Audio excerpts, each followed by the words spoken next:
Welcome to Voices of Adoptions, where we share the unique perspective, actionable advice, and meaningful stories of birth parents, adoptees, adopted families, and other members of the adoption community. I'm Donna Pope, your host, and I'm so glad that you're here. Dr. Abigail Hasberry is a birth mother, adoptee, and author whose groundbreaking memoir, Adopting Privilege, Learning to Reflect, Release, and Reinvent, has become a vital contribution to transracial adoption discourse since its release in February of 2025. She holds a PhD in curriculum and instruction and is a licensed marriage and family therapist. She also serves as a board-certified executive leadership coach. Thank you so much for joining us today, Abby. Thank you for having me. We're so excited to visit with you. We are really excited. You have some of the many characteristics of somebody that we really want to visit with. So, Abigail, I'm going to call you Abby, if that's all right. Please. Probably, for me at least, one of the most important things is that you were adopted. Yes. That is such an amazing thing, and it's such a transformative thing. Will you tell us a little bit about your adoption story that you remember at least? Yeah, there's actually two versions of my story. So I'll tell the one that I grew up with first. And that is that my parents were both Irish Catholics and both the oldest of six. And so they wanted to have a big family, both of them. They had three children, my older siblings. And after my brother, who's 2.5 years older than me, was born, they found out they couldn't have any more children. And so that was not acceptable for them and being from big families. And so they decided to adopt. All of my siblings are about 2 to 3 years apart from each other. And so right up from my brother is about 2.5, they decided to think about adopting again or having other children and adopting. At that point, it was 1971. And at first they tried to adopt a child who was Caucasian, and they said it would take a really long time. And so that's why it's important that we were 2.5 years, 3 years apart. They wanted to make sure that they kept that balance. And so that wasn't an option for them. Then they thought about adopting a child from Vietnam. And they had friends who had adopted kids after the Vietnam War who had been abandoned, sort of, I guess. We're not finding out, maybe not so much, but after the war. But that was not, they weren't able to do that. And so they decided to adopt. And so they went into social services and said, how do we do this? My mom said that they got a call and the woman said, hey, we have a baby here, but we want you to come see her first. And so my parents drove about 30 minutes. And when they got there, I was completely healthy. And was the thing that the woman wanted them to see was that I was Black. And so my mom said that she said, this is my child, and she refused to leave. And they said, think about it for 24 hours. She was like, absolutely not. I'm not leaving without this child. And so after a few hours, they finally agreed to let the crazy lady take me home. That was the story kind of that I was told all of my life. Although later I found out from my dad that they actually wanted to have a child from a different race and really wanted to, as my dad said, take the family interracial. Now, you were the last child that they adopted. They only adopted just the one. Yes, they had planned on adopting another Black child. But again, I was adopted in 1971. And in 1972, the National Association of Black Social Workers put out their position statement against interracial adoption, transracial adoption. And so when they went back 2.5 years later, which would have been 1972, 1973, they were denied as a white family to adopting a Black kid. They were denied and not allowed to adopt a Black child because of that position statement. Interesting.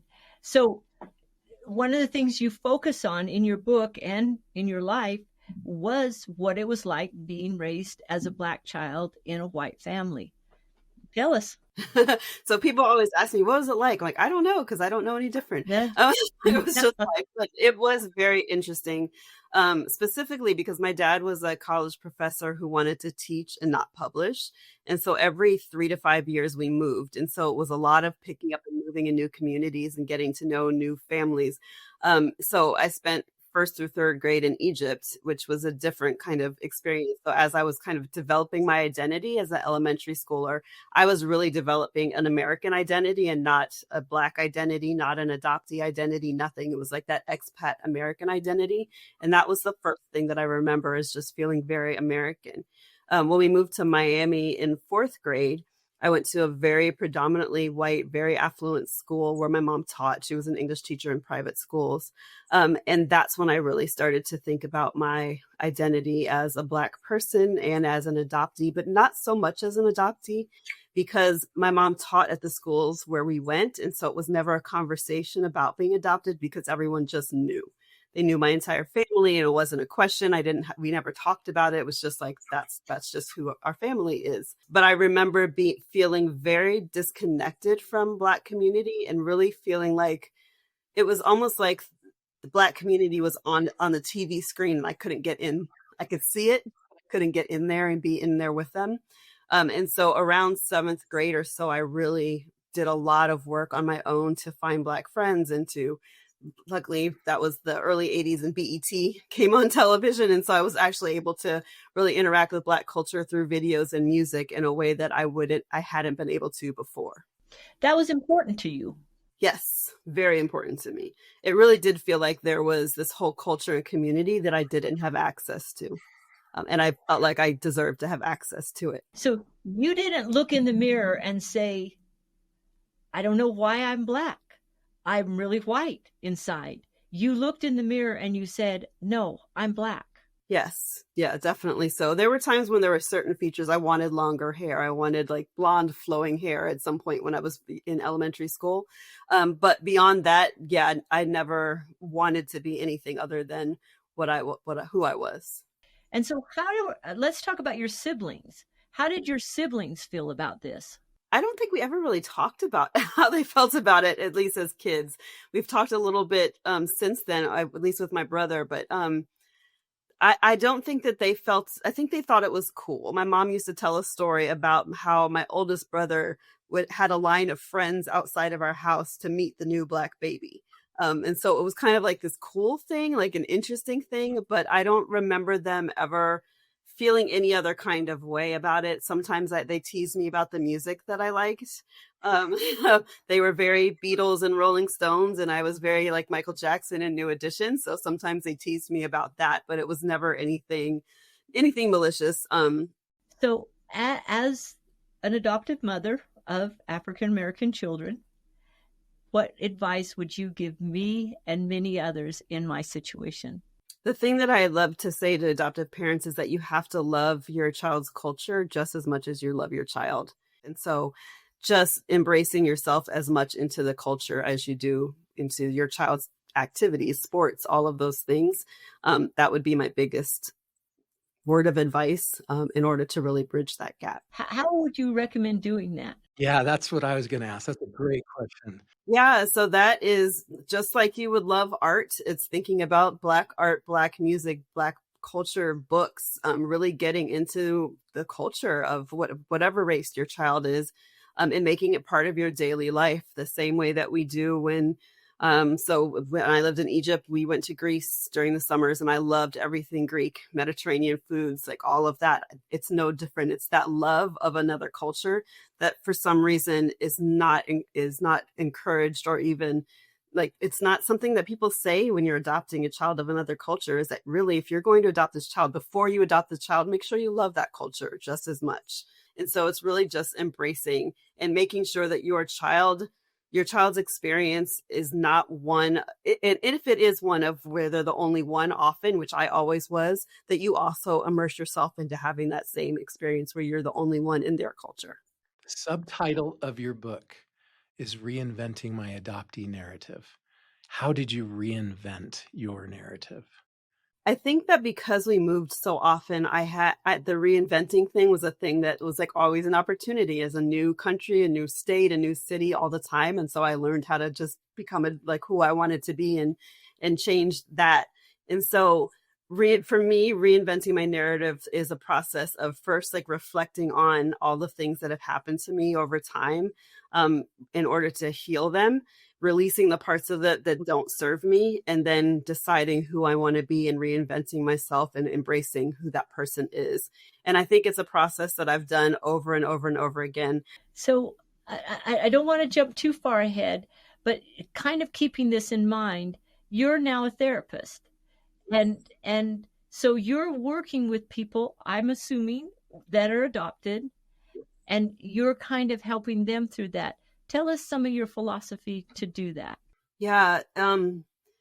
I meet people where they are. And so it's really part psychoeducation, part just kind of processing through trauma, processing through grief, loss, all of the things, and then allowing people to understand that they get to take up space. And I think that that's one of the things that I really try to get people to a place where you feel like you're worthy and you get to take up space no matter what.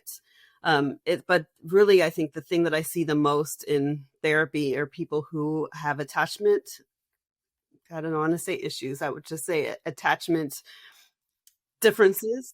And then also people who are really feeling loss, and who feeling a lack of control over their lives and the things that have happened to them. And so it's really working through and processing through all of those issues. Now, to do that for other people, with other people, you had to do that for yourself. Yes, absolutely. You did that by? I don't know. Honestly, I don't know. I think a lot of writing, journaling, which is where the book came from. It just came from my own journaling and wanting to process through things and write through them. I didn't have a therapist growing up. I didn't have a therapist really as an adult until marriage couples therapy was the first time I really went to a therapist. And part of that was because I don't think that I understood how important it was, but also because I didn't have anyone introduced to me that I felt like I could identify with. And that's really part of the reason why I became, or the bulk of the reason why I became a therapist. I was an educator and a principal for many years, and then became therapist because I met other transracial adoptees who wanted therapy, and like, okay, well, let's find someone for you, and someone who you really relate to, who is, understands adoption, who understands transracial adoption, who may be of whatever ethnicity or race you are. It's like needle in the haystack. And so I decided that I would go and put myself in that space because it was just one that was needed. But thinking about how I did it myself, really through that reflection and just trying to make sense of my life and be at peace with the parts of my life that didn't feel good. I just kind of wrote through it. Okay, now I'm going back to being an adopted mom. I love my children with all my heart. Knowing, as I do know, that there are struggles that they're feeling that you have felt and that your son has felt. Yeah. What do we as adoptive parents, what do we as therapists do to help them work through these things? Yeah, so I think the second part, therapy. I believe that people need therapy. Sharing as much as you can about adoptive families and stories from the absolute truth and not what makes you feel good. And allowing people to say hard things and talk about hard things in spaces with you is really, really important too. Now I'm going to go to this idea of therapy because a lot of people shy away from it. As a therapist, I believe in it. Having gone to therapy, I believe in it. But tell us from your point of view what it is that therapy does that helps heal these trauma. Why is it of such value? Yeah, I think that it allows you to be affirmed, which is really important. Allows you to process things. When I think about trauma, trauma is unprocessed grief, loss, whatever the situation is. Explain to people who don't really understand what processing means. So when you think of something horrible happening to you and someone saying, we're not going to talk about it, that lives in your body somewhere unprocessed. It's a thing that happened that you haven't made sense of, that you haven't talked about, that you haven't owned and given away some of the ownership, that you don't understand. So there's still so many questions. And so processing is really getting to all of those answers and getting to all of those feelings. It's hard. It doesn't always have to be like going back and re-traumatizing yourself. It doesn't have to be that. Um, as a therapist, I found brain spotting, which is to me one of the ways that I've definitely processed as an adult some of the things that I've gone through. And in being an introvert, when I brain spot, I'm absolutely silent and my brain is just processing for me and healing those things and helping me make sense of them. Explain what that is. Explain what brain spotting is. Sure. So brain spotting uses your natural eye movements and the places where you look to tap into the emotions in your body that have been unprocessed. And so when you think about how I do it a lot when I'm talking and thinking, I look to one place or another to kind of get to that part of it. When you're thinking and processing emotional stuff, your eyes do the same thing. And so brain spotting holds your eyes in that spot to really get to that emotion. What I found as a client, as an adult client, working through EMDR, which uses the eye movement, is that in that eye movement or the hand clickers or any of those things, because of so many years of trauma for me, I was able to disassociate and completely logically go through EMDR and not process anything. But in brain spotting, something about holding that spot into that emotional place in my brain, the things that processed through it was just so much more helpful for me. And so I learned and trained to use that with my clients.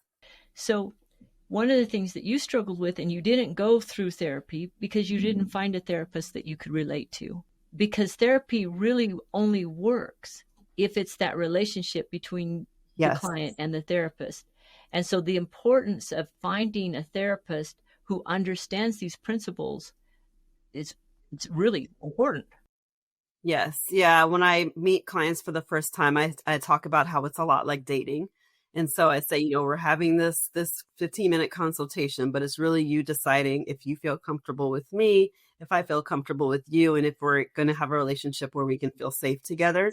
And so don't just go with the first person that someone's recommended, really go with how you feel. Yeah, a couple of thoughts. So first of all, I totally endorse brain spotting and EMDR. My oldest daughter went through a lot of that, and it was a very effective therapy for her to kind of put her life on a different path. So definitely something highly worth looking into. The second thought that I wanted to share was, Donna, you talked about themes, and there's a couple of themes and key takeaways from this. Obviously, one key takeaway is in adoption, it should never be done through coercion, right? It should be a choice. We should freely offer it, and even if we feel it's the right choice, it always needs to be their choice, right? But an even bigger key takeaway. There's been 3 times that Abby has brought up the concept of grace. She most recently talked about giving herself grace. When she talked about her mother and recognizing these weaknesses in her mother, she ended with grace and giving her mother grace. And I love this concept that Abby has obviously used in her life through her healing process of using grace as a tool for healing. Do you want to comment on that at all, and maybe the role that your faith has had in your healing? That's an interesting thing for me, is that I don't think faith has had much role in healing. I'm not a very religious person at all, but grace is very important to me.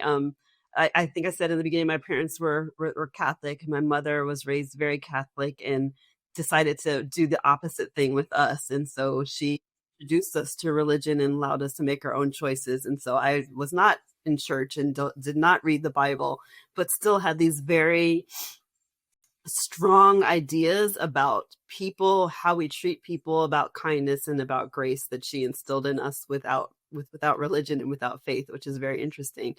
But I think that she also talked a lot about intent and impact. She taught us to apologize for the things that we were really sorry for, which is hurting other people.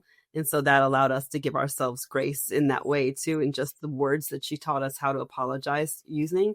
And it has been super important to me in healing, into processing, into understanding other people's decisions in my life and other people's decisions in their own lives. And so for me, grace is just about not being angry and like not finding a way to walk through life and have things happen. Life's life's all over us. But we don't want to be angry. We don't want to walk around. It's hurt all the time, because then we're hurting other people. And so for me, grace is that way to make sure that I process what's happened, allow other people to have ownership of it, and to really release it and let it go. As an adoptive mom who loves her 26-year-old African-American young man, what would you take if he was sitting right here by us, and knowing he has to have grace with his mom, who often has I often say things wrong, and often don't know the struggle he's feeling. And I recognize that. I mean, I see it.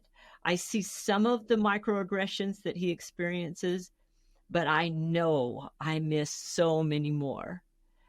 But keeping that in mind, having grace on me, because I'm doing the best I can, if he was here, what would you tell him?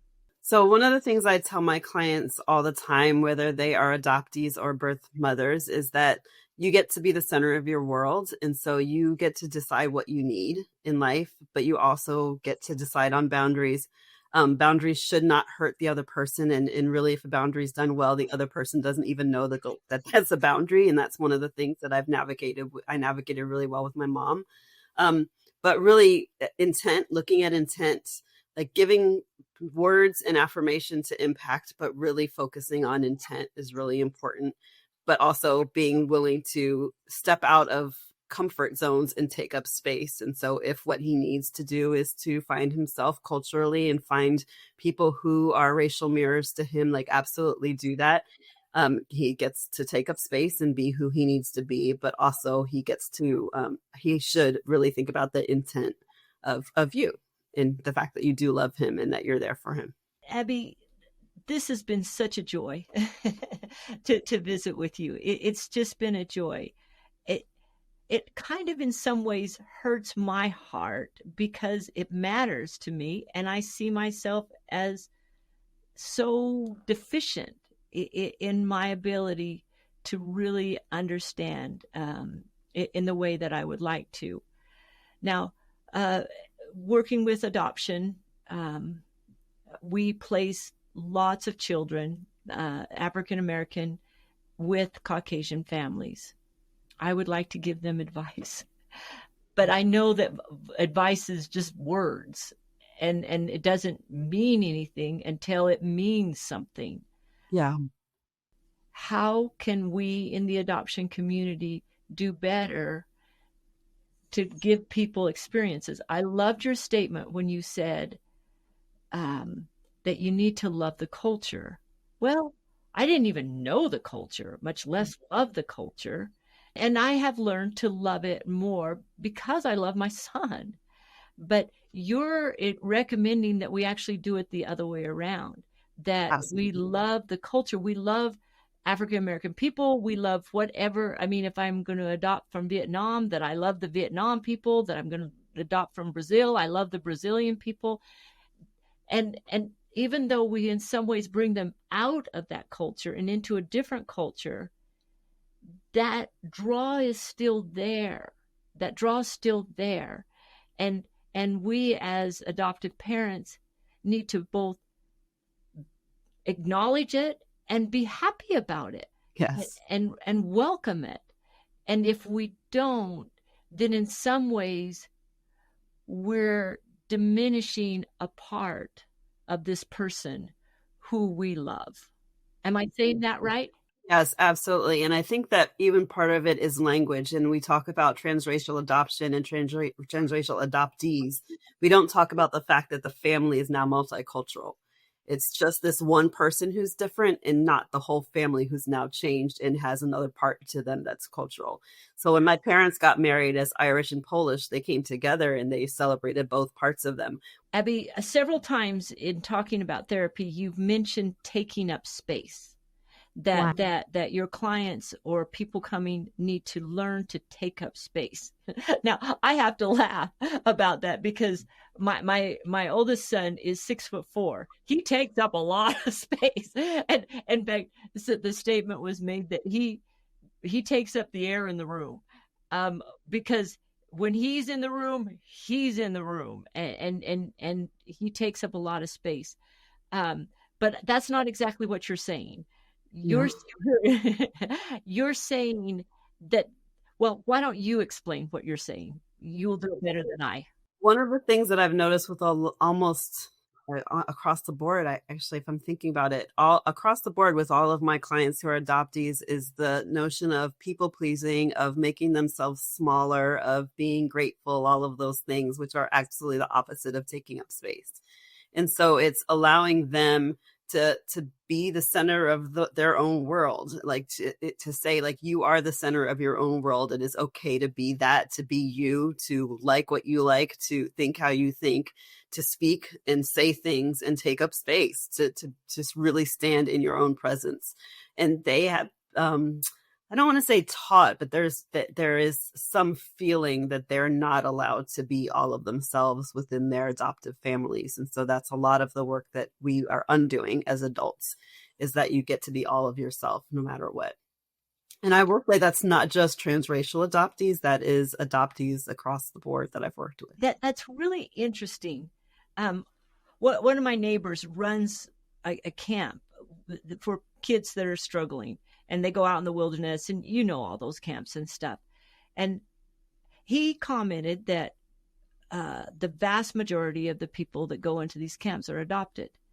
And there's a couple of ways to look at that. You can go, oh, well, these adopted kids, they're struggling more, and so they have to go to these camps. Or you could say, we're not doing the right things here to help them feel like they're not needing to be disruptive, that they're not needing to have behavioral problems, that they're not needing. And what is it that we need to do as adoptive parents and as professionals to help adoptees feel okay about themselves? Yeah, I think that one of the things that we need to do is not label. So as a therapist, I don't take insurance specifically because I don't diagnose, because I think adoption is not something that should be diagnosed as a personality disorder of some sort. And I think that that is often part of what we do to adoptees as children, is that these behaviors that are completely normal for being taken from your family, for not having racial mirrors, for not being able to develop your own identity, for not feeling seen in the spaces that you are supposed to be the most comfortable. The personality, the behavioral reactions are in line with what their experience is, but we label them in education as teachers as disruptive, and as therapists as oppositional defiant, as all of these things, and without recognizing that absolutely, it tracks with the experience, the life experience of an adoptee. And so number one is that is understanding that these behaviors are not out of the realm of what's normal for the experience that they've had. I love that. If you have a 2-year-old and that 2-year-old is acting out, we say that's age appropriate behavior. Yeah. And what you're saying is that there is adoption appropriate behavior. There's behavior that is appropriate for somebody who's trying to learn who in the heck they are and how they should fit into this world. It's appropriate behavior, and yet we label it as inappropriate. That's really good. That's really good. Can we talk about the attachment topic for a minute? So you've worked with that professionally, and you've dealt with that personally. Can you tell us just a little bit more, maybe some insights that you've learned and understand, maybe some suggestions to help us heal from those situations? One thing that I learned is that there is no one thing. That attachment, especially in adoptees, is so very different, and it's different for every single person, but that there almost always is some sort of attachment concern, whether that being overly attached, insecurely attached in that way, or whether that being avoidant and not attaching or being afraid. There are so many different ways to be attached to people or not. That abandonment is real. That feeling is real. As working with birth parents and as a birth mother, that also that attachment thing is also there. Yeah. So maybe one bit of advice would be, if you're an adoptive parent or you're an adoptee, realize there's very likely an attachment component going on there, and make sure you take some steps to process that. Yes, to understand it. Because you and your daughter were checking on these children. What we never really think about is what effect that had on the child. Now, we don't know because they're children. They can't talk to us. But we can't help but imagine that these children know they're being checked on. And they know that they're cared about enough. You sitting in foster care may not have had that being checked on. It may not have. Now, maybe it was. I don't know. But it may not. And we don't know what kind of neurological development that has because of it. Yeah. So I'm going to say one more thing about therapy. Because when we know that these attachment issues are happening, we want to say to parents, you need to do a better job of attaching to your children. But sometimes that's just not possible. Yep. And so then becomes the important part of getting a good therapist who can attach, who can then allow that person to move through some of these attachment issues. That's so important. And so we go back to how important it is that they find somebody they can relate to, that they can connect with, they can attach to. Thank heavens you're around. And we need many more people who can provide those same services. We want to give you the opportunity to tell them a little bit about how to get your book. Oh, sure. Easiest way is adoptingprivilege.com is my kind of books website. So that's the easiest way to get the book. And also there is the ability to connect with me there on Instagram or via email. So adoptingprivilege.com is the easiest way. Do you do remote counseling services as well? I do, yes, for people who are located in Maryland and Texas. And the best way for them to find that is on that website as well. They can find me there too. Yes, absolutely. Well, thank you, Abby, very much for visiting with us. This has been a joy. Thank you for having me. I really appreciate it. Thank you for listening to Voices of Adoption. I'm Donna Pope. Every voice in the adoption triad deserves to be heard and understood. Visit voicesofadoption.org to subscribe and access our additional resources. And join us next time as we continue to build bridges through conversation.